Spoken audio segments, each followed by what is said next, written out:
never put yourself under pressure if you're going to be going down the sort of route of helping others, to be a superhuman example of what you're teaching. A few basic principles, and one is that everybody is okay inside them on some level.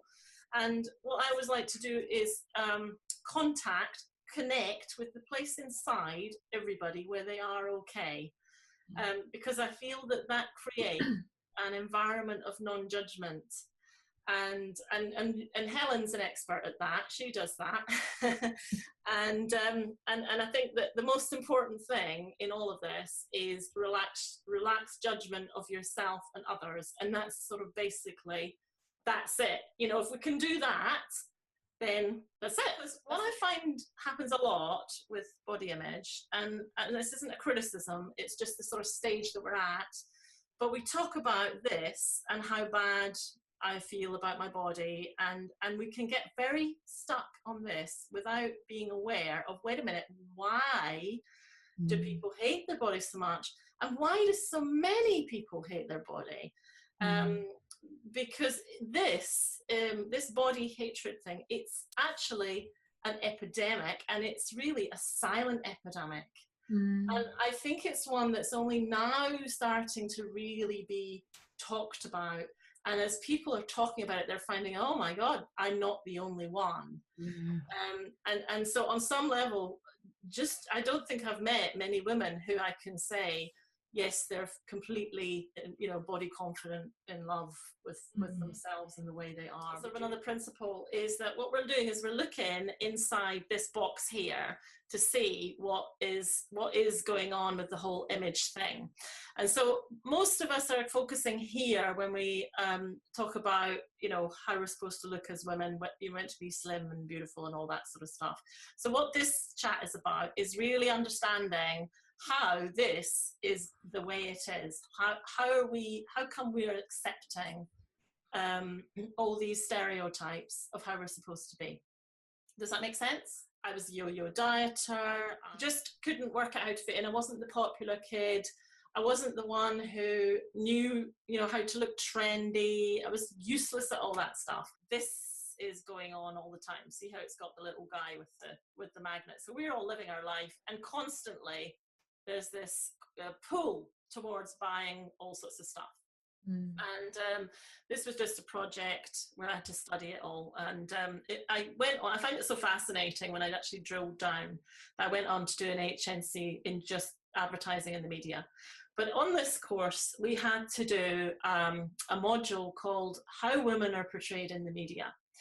And that was when the light started to go on, and I started to realize that there is a whole, I knew I was supposed to be that way, and I knew I wasn't that way.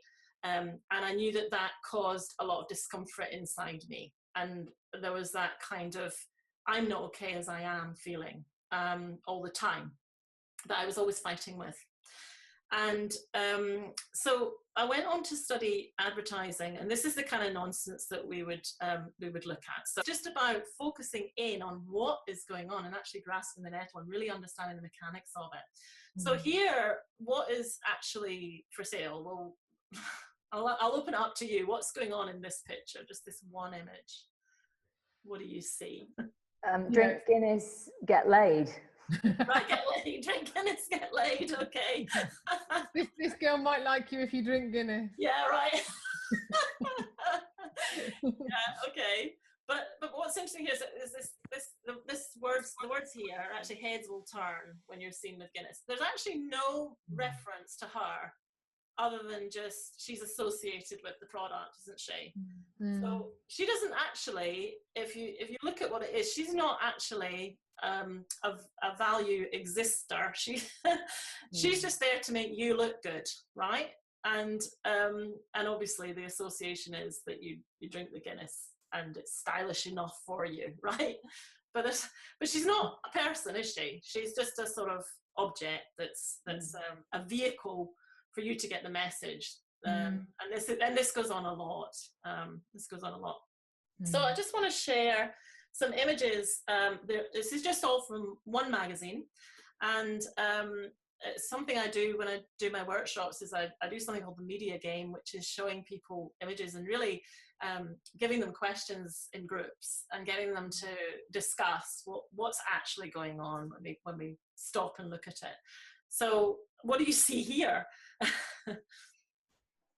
Yeah, stand half dressed and smell good. Smell good, right? Yeah. And what about the figure? Yeah, far too thin. Yeah. If that's her natural state, which it could well be, you know, we've got that's how the thinking is now. But the thinking then is, no, there's someone who I would judge as having a much better body than I have. Why aren't I like that? I feel bad. I'll buy the perfume. I might seem that thin. I don't know. Yeah, I get you. Yeah. Sing out if you spot something as well. Just unmute and join in. So this one here, what do you think's going on here? What are we learning about ourselves with this one? Why would we buy that? Yeah, it's sure that, blimey. What's She that? looks so young, that model, doesn't she? Right, yeah. My daughter is 7, and like the little face, you know, it's kind of... Yes, it's quite young. Yes. Even though obviously her body is long. Yeah. You know. Yeah. It's a childlike face, isn't it? Yeah. Wonderful take on an innocent image, I'd say that. It's innocent, yeah. What I see there is I see someone who is single and she can love this instead because she hasn't got anyone else. Oh, right, okay. The thing to realize here is an emotion with an image is sales. The way you create sales is you trigger emotion. Right? Yeah, it's got I need this, isn't it? That she's holding that going, I need this. Yeah. Yeah. Right. Yeah. Exactly. Yeah, and you can see it, and it even says it's your chance. Embrace it. So that's here we are. How very dare they? What's that? Very dare they hijack that word? Yeah, exactly. These are recent. These aren't from years ago. Oh, okay. No, these are recent. This is just from like Marie Claire or something like that, and it's one issue of Marie Claire. To me, she looks really unhealthy and ghostly, and I have no desire to buy that bag. But how much diversity are we starting to see? Are we starting to see some diversity, Amberli? In what respect? In the images, in the magazines, because I don't buy the magazines, so. Well, interestingly, I was giving a talk at Country Living magazine Spring Fair, and they were giving out free. I think this is from the free magazine. They were actually giving out free I think it was Marie Claire magazine. So people are not buying them like they used to, and of course we're being bombarded with images. Oh, somebody else can. What's really interesting is this is becoming more transparent. This game that I'm talking about is becoming more transparent, and people are fed up with it. And it's really, we're coming into a time where it's a consumer's market. In the old days, and this is still sort of reminiscent of it, is it used to be that advertisers told you what you wanted, but now with the internet, it's the other way around, and it is the so-called consumer, as you are called, you consumers, is saying how they want it to be. If you study fashion, if you work in fashion, if you're up at London Fashion Week, this stuff kind of breaks your brain a bit. Yes. You know, because it's kind of like, hang on a minute, but don't the clothes hang better on? And again, that's something that we've been fed. Yeah. That the clothes hang better on models that are size 0. If you're told something with such conviction, it becomes your mantra, and it's like, well, there's no way that. Look at the editor of the Australian magazine who couldn't get anybody to put their names anywhere near that shoot when they used a bigger model. Right. Yes. Just look at, it just occurred to me when I looked at that it's kind of like, that's so stylized, high end, which actually it's like 2% of fashion obsessed. Yeah. It's not like, the gazillions of us who don't look like that, don't particularly want to look like that, don't want to spend $4,000 on that bag. Yeah. That's what keeps us in this control, isn't it? Because it's seen as aspirational, and they think, or they used to think, I think they're starting to wake up now, that we don't all go, oh, I need to have that, I need to be that. Yeah, we're not robots anymore. Yeah. Whereas we used to be. Oh, somebody's dog's appeared. So yeah, and this one I used to use this one in New Zealand because it's a hunt and shoot and fishing place. It's just the easiest thing. Even if you want to go out, you know, in the country, you still got to look like that. Yeah, I always look like that when I walk the dog. Oh yes, I'm here. Exactly. Especially the fishing rod. Yeah, that's over the court. Yeah, exactly. So this one here is another interesting one. Tell me what you see is going on here. This is a very Nutriri message one. Oh, wow. Yeah. I mean, that is, you're not good enough. You're not good enough. Surely that's not from, surely that is an old advert. No, this is recent. I'm not saying that this is not, I can't remember exactly where this one's from, but I know it's, they were not old ones. The oldest one I showed you was the Guinness one. Wow. It actually says wow in there, and that's the only word that I'm going to say out of it. Wow. For your wow moment. Yeah. But I just want to break it down though. But do you see what's happening? Can you read? Tell me a little bit about what's the story that you're picking up from this one image. It's such a powerful image. Yeah, she's brighter. She has more colour while she's holding the Slim Fast bottle. So the Slim Fast is making her better. Yeah, right. But she's not ready for a swimsuit. No, she's not ready yet. No, but your swimsuit. She will be soon. She's not ready yet. Look. You know how normally people look beautiful and everybody's looking at them and gawking, but look at these people. They're not watching her, you see. Not yet. Not yet, they're not. She's dreaming. Right, it's really interesting, this one, because she's dreaming of when she can fit her swimsuit, right? Because, you know, you have your swimsuit beach body and all that kind of thing. Mm-hmm. So, yeah. So anyway, I thought that was an interesting one.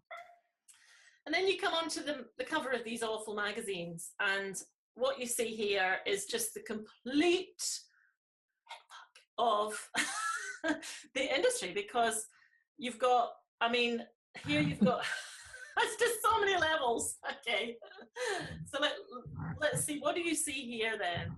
I'm just laughing because the last one said something about losing weight quickly. Right. There was a small print on the bottom of that last one, the Slim Fast one, yeah? Oh yeah, all right. Who has time to slim slowly? Who has time to well spotted? Right, you see? So we're always being given impossible hoops to jump through, right? That's absolutely it. And so now the doctors are telling us we can't do it too fast. So all these poor women have all done exactly what the magazines have been telling them to do, but they've done it too fast, and now they're paying the price. Well, they're paying the highest price. Like, it's such a double whammy of head fuckness, because you know, like, obviously the fact that, aging is something that we should be embracing. Right. In some cultures, you are wise and revered if you're older. And yet again, it's like a double whammy of you know, because you don't want to lose weight too fast, because God forbid you would look old. That's it. Fat is bad, and getting old is bad. What else to do? This is the ultimate though. Cheryl targeted by body shamers. So it's actually an article about someone being targeted by body shamers. Meanwhile, on the front cover, they've got all this going on. Oh, wow. The irony. And then, guess what's inside? Okay, guess what's inside. What's hot and what's not? Who gets it right? Who gets it wrong? Best looks, worst looks. Who put weight on? Who lost weight? Diet products, relationship problems, beauty products, and cake recipes. Who does anybody? When was the last time somebody actually?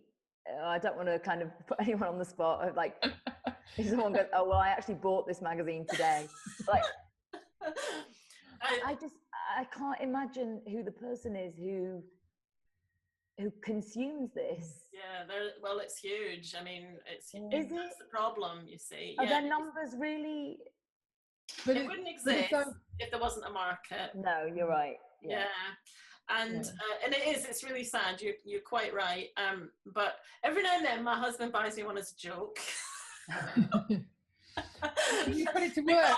You've put it to work, haven't you? I think it's important to note as well is that as we're all waking up from the illusion, it's about having patience and understanding for those that are yet to wake up from the illusion. Right, exactly. That's where the compassion comes in. Yeah, exactly. It's the same with, Nutriri.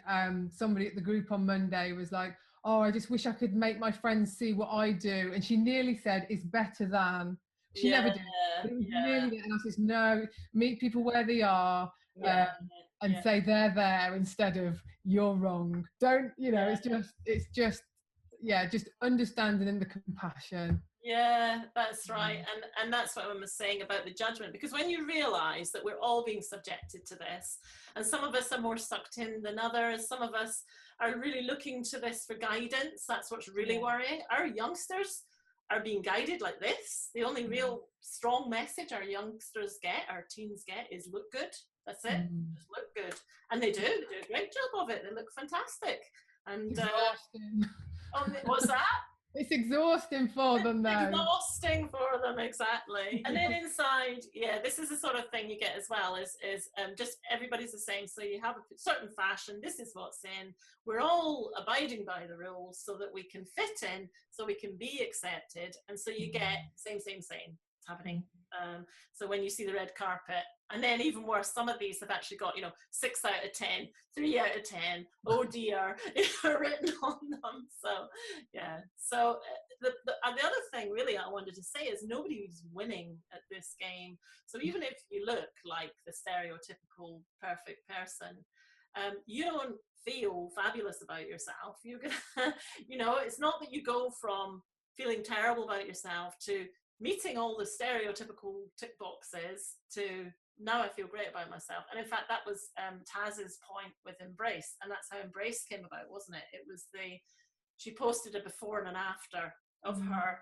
Before was when she was a bodybuilder, and after was when she was a mum, just relaxed mum and looking happy. And so that went viral, and that's where it all started.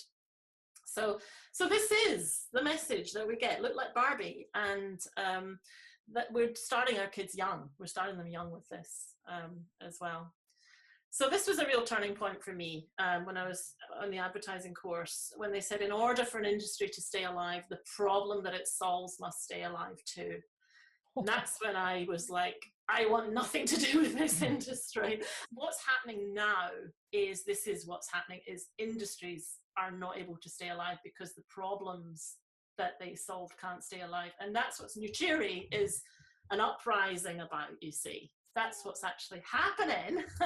So we're changing our response, aren't we? What's that? Sorry, Amberli, we're changing our response. That's how anything changes, is we don't try and change the cause, because that's massive. Yeah. The only thing we have charge over is our response from here. Yeah. And so that's what we're doing. And by seeing the cause, it helps you, it empowers you. Don't see the cause as a point of view of disempowerment, because the point is, I'm telling you stuff that you already know. It's just you maybe haven't kind of, got your microscope onto it. And so really this change that's happening is because these problems that companies used to solve, they can't keep telling us their problems anymore, because we're all getting sus to it. If you imagine this is your outside image, this little bit above, and we divide this into how your mind works, right? You've got your conscious mind, which is what you're aware of right now. So we're all sitting here, and that's our conscious mind is aware that we're all sitting on Zoom chatting. Okay. But then further down, you've got your inner thoughts and your feelings, and this isn't as exposed. It's a deeper level, but it's going on. And your subconscious mind is just the equivalent of just below that one that's sticking out. And that is things that you could become aware of if you chose to focus on it. So right now, you might have just had your tea. You could start to notice that your body is busy digesting some food if you put your attention on it. But then below there, we have the unconscious mind, and this is what you're not aware of. And so all of that under the water stuff, if you think of that as your subconscious and your unconscious mind, it's like a sponge, and it's absorbing all the time everything going on round about you. So you've got these three kind of layers to your mind. And when we deal with body image, we're sort of working here, not paying much attention to all of this. But this is where advertisers are aiming, right? Because this area here talks in pictures. So this talks in pictures. And so what you're not aware of is that you're being fed images to this part here. And what that does is it has an effect here. So there's a disjoint between the cause of where these messages are going in your mind, so that you're not aware that they're being pumped in there. And the effect is here. You're desperately wanting to change this to feel better here, not realizing that what's going on is this is being meddled with to make sure that you're always in that state of jumping through hoops, trying to deliver some kind of image that is impossible. Okay. And I saw something amazing on your website, actually, Helen. I was having a look, and it was about the cycle of the diet, and how you're in a diet club and you get weighed and you get body shamed, and you keep going back for more, but actually, and then you put the weight on that you've lost. And yeah, maybe you want to just explain that, because that's what I'm talking about. Yeah, so my belief is that we go to slimming clubs because we crave the connection and want to know that we're not on our own and we're in the same boat as many other people. And we overlook the damage that they do, really, because we think often it's the only thing we know how to help ourselves. So that's why we go there. But Nutriri's realises that it sounds a bit blunt, but diets and slimming clubs are for fat people. They're not actually addressing the body dysmorphia issue or the disordered eating issue at all. They're just perpetuating it completely the other way. So tell us what body dysmorphia is. So I think, as with disordered eating, body dysmorphia is on a scale. There's a spectrum. Body dysmorphia is feeling, not recognizing. I think the simplest way to put it is it's not recognizing what you actually are, and it's not embracing. It's being in fear of that you're not good enough. For me, this is my interpretation of body dysmorphia. I don't know what the scientific interpretation of it is. I'm sure it'll be something that serves some other purpose, but yeah, it's just what it is to the individual. It's very individual. Same with how you eat. That's why we're not a look at me, be like me establishment. We're saying, come along, be aware, and know that if you want to change, you can do it in a different way. Be aware that you might actually discover that you don't want to change. And everybody's welcome. Even someone that's following a diet plan is welcome through Nutriri's door. We're never going to diet shame. We're never going to exclude anybody, because it's totally inclusive, because the opposite is to divide and conquer. So call fat people fat, tell them they're still fat, take the money to stand on scales. Oh, look, you're still fat, you're gonna have to come again. It's once you start to see through it, you really see through it. And 30 years I gave my life to dieting. 30 years of it. Wow. Well, it's obviously put you on the path for Nutriri, though, hasn't it? So it's not all wasted. Of course, everything for a reason. Exactly. Okay. So there's what's going on. That's basically what's going on. So your unconscious mind is working with the language of symbolism, where a picture speaks 1,000 words. Your advertisers are aiming on that level. That's why you had the Guinness woman and all that, because that part of you just accepts, right? This is the sponge, so it's just taking it all in. And the effect shows itself in your desire, because on a very deep level, we're all being fed the message that this is desirable and this is what you need to be like. And if you're not like that, then what happens? You feel really bad. And I have to say, I'm not against people who want to make their bodies beautiful, or, you know, I'm not saying I'm anti anything like that. I just love it if we could just enjoy decorating our bodies, or enjoy the movement of our bodies, and just the magic of them, if we're going to be pursuing something, rather than, I hate myself so much that if I just can be like that Barbie doll, then I'm going to feel so much better. And that's the game. That's the game that it's a really cruel game, as you saw in that magazine. It is a really cool game, because even those that have the Barbie doll figure are not happy with them. No, they're not happy with them. And very often what I find is with people who are stereotypically beautiful, is they have a very difficult history with relationships. I'm generalizing, but this generally happen a lot. Because often, a bit like that Guinness advert, they've had a stream of men who have, or, you know, I'm aware that there's, you know, lesbian relationships as well, but for the sake of, you know, just explaining the dynamics, that, you know, they've had a man who sort of had them on their shoulder to look good, and it wasn't love like they thought it was, and there can be some real confused emotions around there, and that's very painful. And also they have to put up with a lot of flack from other women that believe that if they were like that, all their problems would be solved. Oh wow. And so it's there's a lot of assumptions that this goal that we're aiming for is going to solve everything, and then we get there, if we're lucky enough to get there. But I mean, really, the point is then it's so photoshopped and it's made thinner and thinner and more unhealthy, and they're trying to make that what we want. So just be aware, and you'll see this happening everywhere once you start to see the mechanics of it, and you go, you're not getting me. As well, Amberli, can we say a little bit about how industry experts that have been delivering the message successfully are now realizing they can't deliver that same message? They're switching their messaging to health.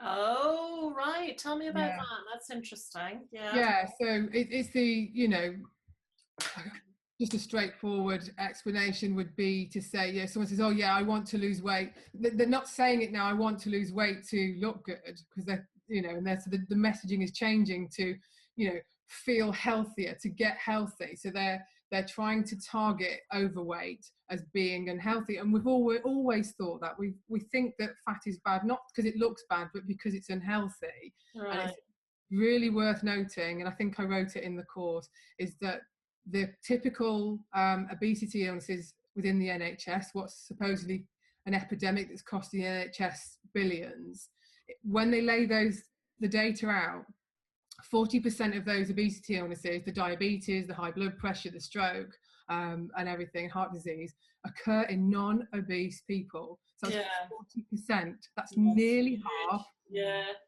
That we truly believe that, you know, fat is bad and thinner is better. And so, spoiler alert, if you haven't took the course yet, there's a question in there, and it asks the question, you know, do fat people or thin people live the longest? And the answer is fat people. So, you know, where's that in the headlines? No. Well, and the thing is, I don't want anyone to just feel, I just don't want anyone feeling bad about their body, whether it's thin or whether it's fat, or whether you know, whether it's wonky, or, you know, it's just the problem isn't to do with the outside. It's how you feel inside, right? It's here, isn't it? Yeah, it is, and it causes so much misery. And, you know, it's a bit like what Helen was saying about wasting all that time with the diet thing, because it wasn't, in the grand scheme of things, it wasn't a waste, because the Nutriri's come out of it. That's what makes her the expert in the subject. But it, you know, it is a waste. And as Taz says from Embrace, that our body is not an ornament, it's the vehicle to your dreams.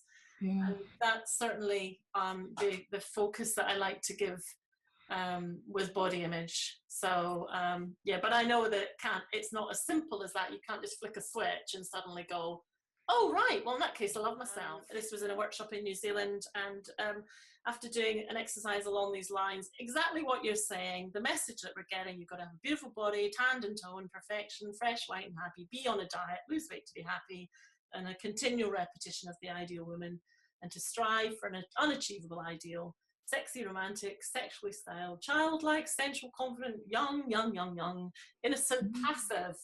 And the good looking equals young, skinny, long hair, makeup, flawless skin, bone structure, well dressed, showing lots of skin.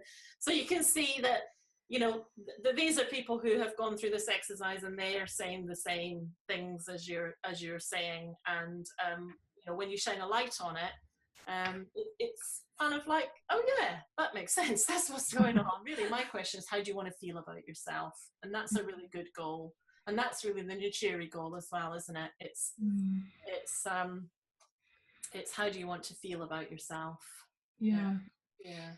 Can I ask you your opinion, Amberli, on, so let's imagine life in a couple of years, not too many, I hope, and we all have this understanding. Do you think that corporations and industry are feeling uneasy as people wake up? A lot of companies aren't surviving this landscape. A lot of companies are collapsing. They can't do it. They can't do it anymore. Because the internet is making everything so transparent, and the internet is changing the landscape for all businesses. The only business I think that it's not changing is hairdressing. They'll still be going no matter what happens. People will always need their hair done, and toilet paper. Those are the two things. So those are the two things. I'm getting into a lot of thought, because early days of Nutriri, I was finding certainly local small businesses. Okay, I was giving a lot of my thought there, thinking, okay, they're not big profit-making corporations. They're local businesses trying to survive, earn a living. How can I help? How can I help them with their messaging? How can I help them with their... Good idea. Yeah. Because there was people, certainly if you're looking at, you know, holistic beauty, fitness, you know, even nutrition, because I think nutrition has been given a bad name by the diet industry, but we're never going to, you know, out and out tell people what to eat. But so, but I just thought, actually, even the big corporations, we're all in this together, you know, so we've got to find different ways to, you know, help people feel good about themselves. It's not a case of making money from us feeling bad about ourselves. It's like, how can we genuinely...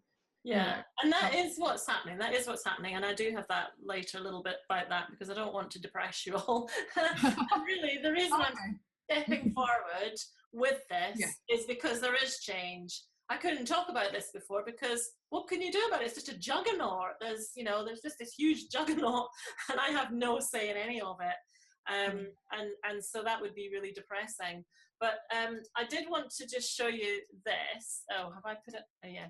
This is, I like the idea, I'm just going to show you this. When I was at college, I really liked the idea of, instead of a person being made to chase a product, in order to get my, still get my qualifications and do as I was meant, I came up with the idea of a product chasing a person.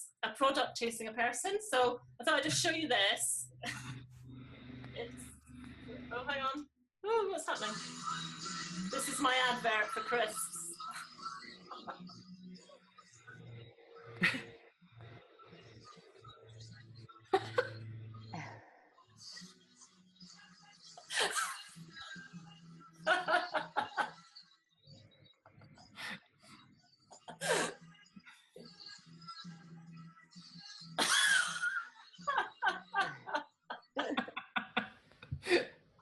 Highlander crisps. Were they a real brand? Well, they're a real band, yeah. So that's how I got round it. It's because I just couldn't entertain this BS when I was learning about it. I was like, you've got to be kidding me. And I was really alone in my thinking, because everyone else seemed to think this was okay. They were being handed out products and being told, you know, come up with ways of promoting, you know, these things, and find out what is the pain that this product solves, and then, you know, trigger that pain through, you know, the advert that you make. And so I did that one, which was just that you're hungry and you need some food, and that's the pain. So, brilliant. But I like that idea, and that is what's happening really. Products are now chasing people, because people who once were, by advertisers, were called consumers, but people are now the sayers of how it's going to be, and so this really is a time of great empowerment. You so predicted that, Amberli. What's that? You predicted that. You should be a multi-millionaire or something. I know. I just need to learn how to actually make money out of these predictions. Monetize it, yeah. Yeah, it's great though, because I feel like I've been waiting so long, you know, and now it's happening. It must be amazing, you know, like, obviously I'm pretty late to the party. You've been doing this for, I don't know, like a decade, or? I was in my teens when I was studying, so I would be about 17, 18, something like that. And I'm 48 now, so 30 years. So the same amount of time as Helen. Did you not say that's how long you were dieting? 30 years, yeah. 30 years. So exactly when Helen started dieting, that's when I was doing this. That's a weird connection. Yeah. So I want to show you, for example, these are the kind of things that you're going to see popping up more and more on the internet. This is a graphic designer who recognized that when she looked at the Boys Life version of this magazine, it was all things about dream, you know, career and doing well and going for it. And so she took that magazine and she photoshopped it all and let her be, instead of being all, you know, Barbie dollish, just letting her be herself, and having all these different statements, you know, your dream career instead of your dream hair, girls doing good instead of fall in love with fashion, and, you know, 100+ ways to slay on the first day, and wake up pretty, wake up hungry, healthy. And so you can see what an amazing difference, and how simple would this change be, really, of just the more empowered version. I mean, okay, we can pick it apart and talk about health and things, but it's a trend in the right direction. And then there's this, I don't know if you've seen this in Tesco's. This is such a good publication. Yeah. Just great to see something it's mindfulness, isn't it? There's a lot of mindfulness in yoga and things like that. Is that available on general? You know, it's in Tesco's. This is in Tesco's. Yeah. Wow. I saw it in Waitrose. Somebody pointed me in this direction, because I have a few friends who've got teenage girls, and they're genuinely, you know, like drowning in the social media, you know. And I actually bought 5 copies of it and went and delivered them all to them. They've all got subscriptions now, and like you were saying before, you need to vote with your wallet. People need to vote with their wallets, don't they? Exactly. And just the fact this exists means, oh my gosh, there's a market for it. And even if it's just the parents that are buying it, at least they're encouraging that new shift, and it is a huge shift. And look at this, the new Lamely doll who's out. Wow. Look at this. So it's interesting, because this was a crowdfunder. So here's all the usual dolls that we get, and this is the new Lamely doll, who's a normal shaped person. And what happened was, somebody went to, there's a lovely video, it's on my page somewhere, but somebody went to buy his niece or somebody a doll, and was just put off by all these ridiculous shaped dolls, and wanted something that was more normal, and he started a crowdfunder. I think he took the idea to Barbie, and they said no, nobody's interested in that, and so he started a crowdfunding campaign.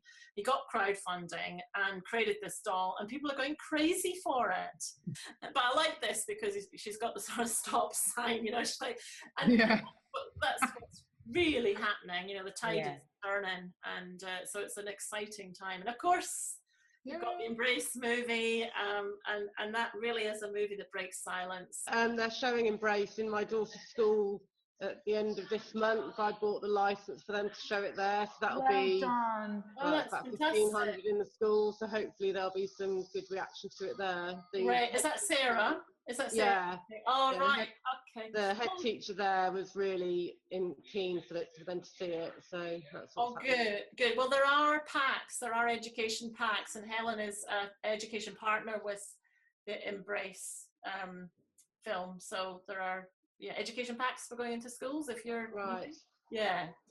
Just want to briefly ask you, how did you find this sort of atmosphere of just, like I've said, just breaking that silence? Do you think people went there knowing that others were feeling the same way, or what do you think? I noticed, actually, the first screening I did, I think nearly everybody there was really, a lot of people were really overwhelmed when they came out of the cinema. We had people crying outside the cinema and hugging each other, and it was really powerful. And I think, I know for myself, when I saw it before that, it was like someone flicked a switch. I know that it was something that was kind of lying dormant there, but when I saw the movie, I was like, oh, I'm finally free. Yeah. And I just went to the movie with my daughter, but that first screening, and we had the same reaction after the second one as well. It's amazing to see how good it is for people to realize that this is something that we're all feeling. And you know, it was great to see some men there as well at the second, who were affected by it as well, you know. Yeah, exactly. And this is why I'm saying basically what's happening is it's just a silence that's being broken. As I say, this is actually a silent epidemic, and Embrace has sort of started to, you know, break that silence, and it's and it's reassuring to know you're not alone, and that is the healing. You know what I mean? And the non-judgment is the healing. So it's just bringing it out into the open and finding that place inside people where they're okay, and just going, it seems you're human, you know. Because when you understand this game is going on and everybody is trying to work out, you know, right from teens, when you're trying to work out who you are and how you fit in and things like that, all these hoops, you know, it just simplifies it, doesn't it? I thought this was lovely. This is on Helen's website. Dear Diet, enough is enough. I no longer accept that you are here to help. Over the years, you've kept my self-worth low and really have stopped me enjoying life. We are done. Love me. I love that. That is 30. That is 30 years worth. That's yeah. Love me, literally love me. Exactly. So okay, so the other thing is insight boards. So